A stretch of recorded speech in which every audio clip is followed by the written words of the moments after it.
ಬೀದರ್ ಜಿಲ್ಲೆಯ ಸಮಸ್ತ ಜನತೆಗೆ ನನ್ನ ನಮಸ್ಕಾರಗಳು. ಆತ್ಮೀಯ ಬಂಧುಗಳೇ, 14ನೇ ಏಪ್ರಿಲ್ ಬೀದರ್ ಜಿಲ್ಲೆ ಜನತೆಗೆ ಒಂದು ಐತಿಹಾಸಿಕವಾದಂಥ ಒಂದು ದಿವಸ. 14ನೇ ತಾರೀಕಿಗೆ ಈ ರಾಜ್ಯದ ಜನಪ್ರಿಯ ಮುಖ್ಯಮಂತ್ರಿಗಳಾದಂಥ ಸನ್ಮಾನ್ಯ ಶ್ರೀ ಸಿದ್ದರಾಮಯ್ಯಜಿಯವರು, ಉಪಮುಖ್ಯಮಂತ್ರಿಗಳಾದಂಥ ಮಾನ್ಯ ಶ್ರೀ ಡಿ ಕೆ ಶಿವಕುಮಾರ್ ಅವರು ಮತ್ತು ವಿವಿಧ ಇಲಾಖೆಯ ಸಚಿವರುಗಳು ಬೀದರ್ ಜಿಲ್ಲೆಗೆ ಆಗಮಿಸಲಿದ್ದಾರೆ.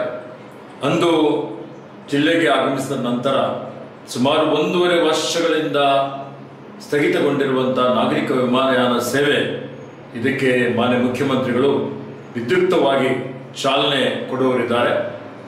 ಅದಾದಮೇಲೆ ಸಾಯಂಕಾಲ 4 ಗಂಟೆಗೆ ನೆಹರು ಕ್ರೀಡಾಂಗಣದಲ್ಲಿ ಬೀದರ್ ಜಿಲ್ಲೆಯಾದ್ಯಂತ ಒಂದು ಸುಮಾರು 22 ತಿಂಗಳಲ್ಲಿ ನಮ್ಮ ಸರ್ಕಾರ ಹೊಸದಾಗಿ ಅಧಿಕಾರಕ್ಕೆ ಬಂದ ಮೇಲೆ ನಾವು ಯೋಜನೆಗಳು ಇವತ್ತು ಪೂರ್ಣಗೊಂಡಿದ್ದಾವೆ ಮತ್ತು ಅನೇಕ ಕಾರ್ಯಕ್ರಮಗಳು ನಾವು ಪ್ರಾರಂಭ ಮಾಡಿದ್ದೇವೆ. ಇವೆಲ್ಲ ಕಾರ್ಯಕ್ರಮಗಳಿಗೆ ಅವರು ಶಂಕುಸ್ಥಾಪನೆ ಮತ್ತು ಉದ್ಘಾಟನೆ ನೆರವೇರಿಸಲಿದ್ದಾರೆ. ಅದರಲ್ಲಿ ಇದು 2025ನೇ ವರ್ಷ. ಹೀಗಾಗಿ 2025 ಕೋಟಿ ರೂಪಾಯಿ ಮೊತ್ತದ ಅನುದಾನದಲ್ಲಿ ಈಗಾಗಲೇ ಪೂರ್ಣಗೊಂಡಿದ್ದಾವೆ ಮತ್ತು ಶಂಕುಸ್ಥಾಪನೆ ಮಾಡ್ತಾ ಇದ್ದೇವೆ. ಈ ಕಾಮಗಾರಿಗಳಿಗೆ ಇವತ್ತು ಚಾಲನೆ ದೊರಕಲಿದೆ.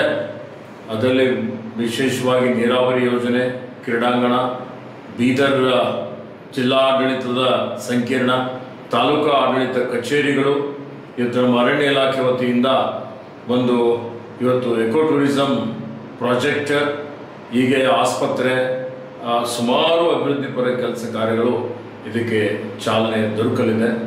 ಹೀಗಾಗಿ ನಾನು ತಮ್ಮೆಲ್ಲರಿಗೆ ವಿನಂತಿ ಮಾಡ್ತಾ ಇದ್ದೇನೆ, ಅಂದು ಸಾಯಂಕಾಲ 4 ಗಂಟೆಗೆ ನೆಹರು ಕ್ರೀಡಾಂಗಣದಲ್ಲಿ ಬೃಹತ್ತಾಗಿ ನಡೆಯುವಂಥ ಈ ಒಂದು ಕಾರ್ಯಕ್ರಮದಲ್ಲಿ ತಾವು ಸಹಸ್ರ ಸಂಖ್ಯೆಯಲ್ಲಿ ಬಂದು ತಮ್ಮ ಸ್ನೇಹಿತರಿಗೆ ಕರ್ಕೊಂಡು ಬಂದು ಈ ಅಭೂತಪೂರ್ವವಾದಂಥ ಕಾರ್ಯಕ್ರಮಕ್ಕೆ ತಾವು ಸಾಕ್ಷಿ ಆಗಬೇಕು ಅಂತ ಹೇಳಿ ಪ್ರಾರ್ಥನೆ ಮಾಡುತ್ತೇನೆ.